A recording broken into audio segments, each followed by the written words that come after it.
जय हिंद दोस्तों, स्वागत है आपका आपके अपने YouTube चैनल अभिनंदन एकेडमी काला पीपल में।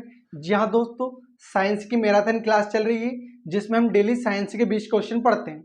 आज मैं साइंस के 20 क्वेश्चन इंपॉर्टेंट लेके आया हूँ जो सभी प्रकार की दैनिक समस्थानिक परीक्षाओं को नस्तानाबूद करने के लिए आवश्यक है। मतलब कोई सी भी एग्जाम आ जाए, ग्रुप डी से लेकर ग्रुप ए तक की, यूपीएससी, पीएससी, वन रक्षक, जेल पेरी, Delhi police, Delhi SI, SSC, सभी एग्जाम जैसे पटवारी, सभी एग्जामों को नस्तानाबूद करने के लिए भारत की सभी एग्जाम कोई सी भी जाए उनके लिए साइंस के जो इंपॉर्टेंट फैक्ट बनते हैं वही फैक्ट मैं पढ़ा रहा हूँ। 20 इंपॉर्टेंट फैक्ट पढ़ रहा हूँ। आइए, उसमें तीन होते हैं, फिजिक्स के, केमिस्ट्री के, बायोलॉजी के, तीनों को हम सामूहिक रूप से पढ़ते हैं। तो जो आज का हमारा पहला क्वेश्चन रहने वाला वो है, आत्महत्या की थैली किसे कहते हैं। मतलब जो हमारे शरीर में आत्महत्या की थैली किसे कहते हैं, तो जो आत्महत्या की थैली बोलते हैं ना, वो बोलते हैं लाइसोसोम को। किसको बोलते हैं? लाइसोसोम को। आत्महत्या की थैली कौन कहलाता है दोस्तों? आत्महत्या की थैली लाइसोसोम। कौन है? लाइसोसोम। उसके बाद है कोशिका का पावर हाउस। पावर हाउस ना है तो ऊर्जा गृह पूछ ले। कोशिका का ऊर्जा गृह या पावर हाउस किसे बोलते हैं? माइटोकॉन्ड्रिया को। जी हाँ दोस्तों, हमें जब भी, जैसे फॉर एग्जांपल के लिए मैंने खाना खाया, जो खाने खाने के बाद जो ऊर्जा संचित रहती है ना, वो माइटोकॉन्ड्रिया में रहती है। कहाँ रहती है? माइटोकॉन्ड्रिया में। जब मुझे भूख लगी ना तो माइटोकॉन्ड्रिया से मुझे एनर्जी मिल जाएगी। तो कोशिका का पावर हाउस किसे कहते हैं? जो कोशिका, उनको एनर्जी कौन देता है? तो माइटोकॉन्ड्रिया। माइटोकॉन्ड्रिया का कोशिका का ऊर्जा पावर हाउस कहा जाता है। उसके बाद केंद्रक की खोज किसने की? मतलब जो कोशिका के अंदर केंद्रक होता है ना, केंद्रक की खोज किसने की? तो केंद्रक की खोज की थी रॉबर्ट ब्राउन ने। रॉबर्ट ब्राउन नामक व्यक्ति ने किसकी की? केंद्रक की खोज की। ये बहुत बार पूछा गया क्वेश्चन है कि केंद्रक की खोज किसने की, तो केंद्रक की खोज किसने की? रॉबर्ट ब्राउन जी ने की, रॉबर्ट ब्राउन ने।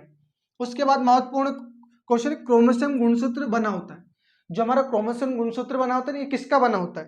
तो जो क्रोमोसोम गुणसूत्र बना होता है वो डीएनए एवं प्रोटीन का बना होता है। जी हाँ दोस्तों, डीएनए और प्रोटीन का। यदि आपसे पूछ ले प्रोटीन किससे मिलकर बना होता है, तो 20 एमिनो अम्ल से, 20 एमिनो अम्ल से मिलकर बना होता है क्या? प्रोटीन बना होता है। जो डीएनए होता है, जो आपके शरीर में अंदर क्रोमोसोम होते हैं, क्रोमोसोम की संख्या होती है 23 जोड़ी। कितने? 23 जोड़ी। यदि संख्या में पूछ ले तो 43 होती है। कितनी होती है? 43, सॉरी 46 होती है। संख्या में, जोड़ी में 23 जोड़ी होती है और संख्या में 43 होती है। और जिसमें मादा का होता है, जो महिला होती है, इनका गुणसूत्र जो 22वां होता है, 22 सेम रहते हैं, और जो 23वां रहता है वो एक से रहता है, और जो पुरुष का रहता है ना वो एक से वाई रहता है। इसी जो पुरुष का क्रोमोसोम होता है ना दोस्तों, यही संतान का लिंग निर्धारित करता है। मतलब लड़का होने वाला है, लड़के, मतलब महिला के क्रोमोसोम पे इसका कोई असर नहीं है, पूरा पूरा पुरुष के क्रोमोसोम पे निर्धारित होगा। उसके बाद है, मानव त्वचा की ऊपरी परत को क्या कहते हैं? जी हाँ दोस्तों, हमारे जो शरीर है ना, इसकी जो ऊपरी त्वचा है इसे क्या बोलते हैं? तो इसे एपिडर्मिस बोलते हैं। क्या बोलते हैं? एपिडर्मिस। मानव शरीर की ऊपरी त्वचा एपिडर्मिस कहलाती है, और ये बहुत बार पूछा गया क्वेश्चन है। उसके बाद ऊतकों का अध्ययन क्या कहलाता है? जो हमारे ऊतक है ना दोस्तों, ऊतक किससे बोलते हैं? हमारी जो छोटी छोटी कोशिकाओं के ऐसे समूह जिनकी संरचना और कार्य समान रहते हैं। कोशिका के ऐसे समूह जिनकी संरचना और कार्य समान रहते हैं ऊतक कहलाते हैं। और ऊतकों का अध्ययन क्या कहलाता है? हिस्टोलॉजी। क्या कहलाता है? हिस्टोलॉजी। ये भी बहुत बार आया है कि ऊतकों का अध्ययन क्या कहलाता है? हिस्टोलॉजी कहलाता है। उसके बाद जो हमारा नेक्स्ट क्वेश्चन है ये है कि मानव का वैज्ञानिक नाम क्या है? जी हाँ दोस्तों, जैसे जानवरों का वैज्ञानिक नाम होता है वैसे हम इंसानों का भी जैव वैज्ञानिक नाम है। अगर आप किसी व्यक्ति को अगर बोलना चाहो तो आप होमोसेपियंस से बोल सकते हो। क्या? होमोसेपियंस। मतलब आप उसे बोलते हो कि तू होमोसेपियंस है, मतलब तू, हमारा वैज्ञानिक नाम क्या है? होमोसेपियंस। ये तो बहुत इंपॉर्टेंट क्वेश्चन है, बहुत ही आसानी से, और ये तो ये पता भी होना चाहिए कि जो मानव है हमारा वैज्ञानिक नाम क्या है? तो हमारा वैज्ञानिक नाम क्या है? होमोसेपियंस। उसके बाद जो क्वेश्चन है, एलपीजी। एलपीजी का फुल फॉर्म होता है लिक्विड पेट्रोलियम गैस। क्या होता है? लिक्विड पेट्रोलियम गैस का संगठक होता है। मतलब जो हमारे घरों में गैस प्रयोग की जाती है ना चूल्हे जलाने के लिए, वो होती है एलपीजी। कौन सी होती है? एलपीजी। और अब एलपीजी किससे मिलकर बनी होती है? तो ब्यूटेन और प्रोपेन से मिलकर बनी होती है। किससे? ब्यूटेन और प्रोपेन। लेकिन कोई अगर आपसे ये पूछ ले कि जो हमारी एलपीजी उसमें बदबू किस गैस के कारण थे? मिथाइल मार्केप्टन के कारण आती है। किसे? मिथाइल मार्केप्टन के कारण क्या आती है? बदबू आती है। जो बदबू आती है ना एलपीजी में से, वो मिथाइल मार्केप्टन गैस अलग से मिला दी जाती है ताकि बदबू, क्योंकि ब्यूटेन और प्रोपेन से बदबू नहीं आती, नहीं तो पूरे घर में गैस का रिसाव और हो जाए और हमें पता ही नहीं चले। इसलिए वैज्ञानिकों द्वारा उसमें मिथाइल मार्केप्टन मिला दिया गया ताकि हमें बदबू और हम रेगुलेटर बंद कर दें। उसके बाद शुष्क बर्फ कौन कहलाता है? जो शुष्क बर्फ होता है ना वो कौन होता है? तो CO2 होता है। जो शुष्क बर्फ होता है ना CO2, और इस CO2 का प्रयोग किया जाता है आपकी आंख बुझाने। जी हाँ दोस्तों, आंख बुझाने में किस गैस का प्रयोग किया जाता है? तो CO2 को किया जाता है। और आंख लगाने में O2 का। CO2 आंख बुझाती है, O2 आंख लगाती है। उसके बाद है गोबर गैस किसका बना होता है? जो गोबर गैस है ना और बायोगैस, इसका संगठक क्या है? मतलब जो हमारी गोबर गैस है उसमें कौन सी गैस होती है? आपको पता है जो सीबी देसाई साहब थे, उन्होंने गोबर गैस संयंत्र बनाया था सबसे पहले। तो जो गोबर गैस से निकलने वाली गैस कौन सी होती है? मीथेन होती है, CH4। मीथेन का फॉर्मूला क्या है? CH4। ये हमारे गोबर गैस में होती है। आइए दोस्तों जानते हैं नेक्स्ट 11वें क्वेश्चन की तरफ। आइए दोस्तों अब देखते हैं हमारा 11वां प्रश्न को। जो हमारा 11वां प्रश्न है ये रहने वाला कि वेल्डिंग उद्योग में ऑक्सीजन के साथ कौन सी गैस प्रयोग की जाती है? मतलब जो आपने देखा होगा ना, वेल्डिंग को, लोहे को वेल्डिंग करते हैं तो उसमें ऑक्सीजन के साथ कौन सी गैस उपयुक्त होती है? मतलब वेल्डिंग उद्योग में ऑक्सीजन के साथ कौन सी गैस प्रयोग की जाती है? तो वो होती है एसिटिलीन गैस। कौन सी होती है? बहुत बार पूछा गया है कि वेल्डिंग उद्योग में ऑक्सीजन के साथ कौन सी गैस प्रयोग की जाती है? तो वह एसिटिलीन गैस। याद रखना दोस्तों, एसिटिलीन गैस ऑक्सीजन के साथ वेल्डिंग उद्योग में प्रयोग होती है। उसके बाद चूने के पानी को सफेद कौन सी गैस बनाती है? मतलब जो हमारा चूना होता है ना, ये पानी होता है, चूने का पानी, इसलिए सफेद होने का कारण क्या है? तो इसमें CO2 होती है। क्या होती है? CO2। CO2 बोले तो कार्बन डाइऑक्साइड। जो कार्बन डाइऑक्साइड होती है ना, यही हमारे चूने को पानी को सफेद बनाती है। यदि पूछ ले वायुमंडल में CO2, जो आपकी CO2 है, इसका प्रतिशत क्या है? 0.03। ये बहुत बार पूछा गया है कि CO2 का वायुमंडल में कितना प्रतिशत। उसके बाद दोस्तों महत्वपूर्ण टॉपिक है, महत्वपूर्ण क्वेश्चन है, आंसू गैस का रासायनिक नाम क्या है? जो गैस होती है ना, जिसको पुलिस दंगे प्रसाद होने पर आंसू गैस के गोले छोड़ते, उसमें कौन सी गैस होती है? उसका रासायनिक नाम है क्या? क्लोरोएसिटोफिनोन। दोस्तों ये जो क्लोरोएसिटोफिनोन है ना, इसके कारण ही जब गैस गोले दागे जाते हैं ना, तो हमारी आंखों में से आंसू आते हैं। दोस्तों जब रोने वाली गैस आई तो हंसने वाली गैस भी होगी कोई सी, तो वह N2O। जो N2 है ना, ये गैस लाफिंग गैस के नाम से जाती है। इसका रासायनिक नाम है नाइट्रस ऑक्साइड।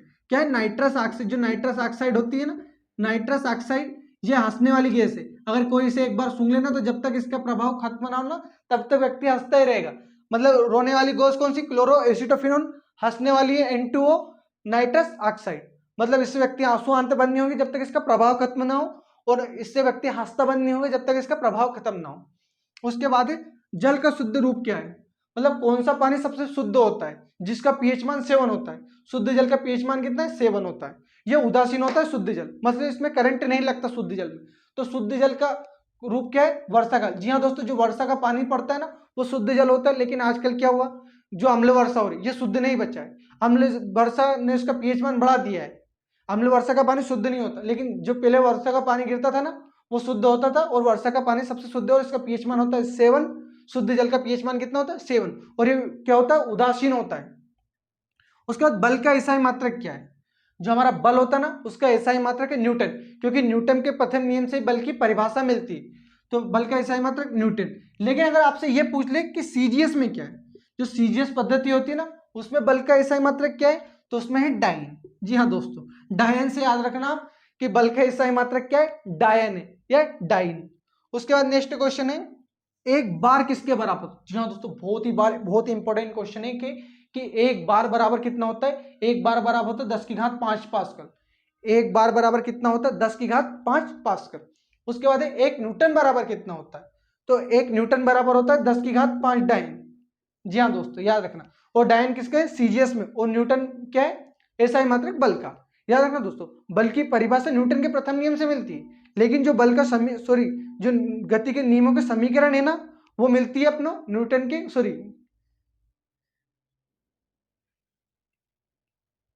दोस्तों, जो बल की परिभाषा मिलती है ना, वो न्यूटन के प्रथम नियम से मिलती है, जबकि न्यूटन के दूसरे नियम से उसका समीकरण मिलता है, मतलब उसका व्यंजक प्राप्त होता है। और न्यूटन ने के जो नियम है, उसने नियम दिए थे, लेकिन जो समीकरण दी थी ना, वो गैलीलियो ने दी थी। गति के समीकरण किसने दी? गैलीलियो ने। उसके बाद एंगस्ट्रम किसकी इकाई? जी हाँ दोस्तों, बहुत ही इंपॉर्टेंट क्वेश्चन है कि एंगस्ट्रम किसकी इकाई? तो एंगस्ट्रम इकाई है लंबाई की। जो लंबाई होती है ना, उसकी इकाई क्या है? एंगस्ट्रम। एंगस्ट्रम किसका है? लंबाई की। उसके बाद है जड़त्व का नियम किसने दिया? जो जड़त्व है ना, उसका नियम क्या किसने दिया? वो दिया था गैलीलियो। अब जड़त्व का नियम को क्या बोलता है? यदि कोई वस्तु विरामावस्था में है तो विराम ही रहना चाहिए, कोई वस्तु गति अवस्था में तो गति ही में रहना चाहिए, जब तक उस पर कोई बाहरी बल ना लगा दिया जाए। जैसे मैदान में लुढ़कती हुई गेंद तब तक लुढ़कती रहेगी जब तक उस पर कोई बाहरी बल लगा के उसे रोका नहीं जाए। और ये न्यूटन का प्रथम नियम है। गैलीलियो का प्रथम नियम ही न्यूटन का प्रथम नियम कहलाता है। और उसे जड़त्व का नियम कहते हैं। क्या बोलते हैं? न्यूटन के प्रथम नियम को जड़त्व का नियम भी कहते हैं। उसके बाद है गति का नियम किसने दिया? दोस्तों ये बात तो आपने अभी बात की कि न्यूटन ने, है ना, जो न्यूटन साहब है इन्होंने गति के तीनों समीकरण सॉरी नियम दिए थे, और समीकरण दिए थे गैलीलियो ने। लेकिन अगर आपसे ये पूछ ले कि जो गति है के नियम है, इसका जो फर्स्ट नियम है इसे क्या बोलते हैं? गति के फर्स्ट नियम को बोलते हैं जड़त्व का नियम। क्या बोलते हैं? जड़त्व का नियम। और समीकरण किसने दिए? गैलीलियो ने दिए। नियम किसने दिए? न्यूटन ने। और न्यूटन की बुक का नाम क्या है? प्रिंसिपिया। बहुत बार पूछा गया है कि न्यूटन की कौन सी बुक से गति के नियम लिए गए, तो प्रिंसिपिया। इसी के साथ अलविदा दोस्तों, साइंस के महत्वपूर्ण क्वेश्चन फिर लेकर आऊंगा जिससे आप किसी भी एग्जाम को नास्ता नाबूद कर सको। जय हिंद, जय भारत।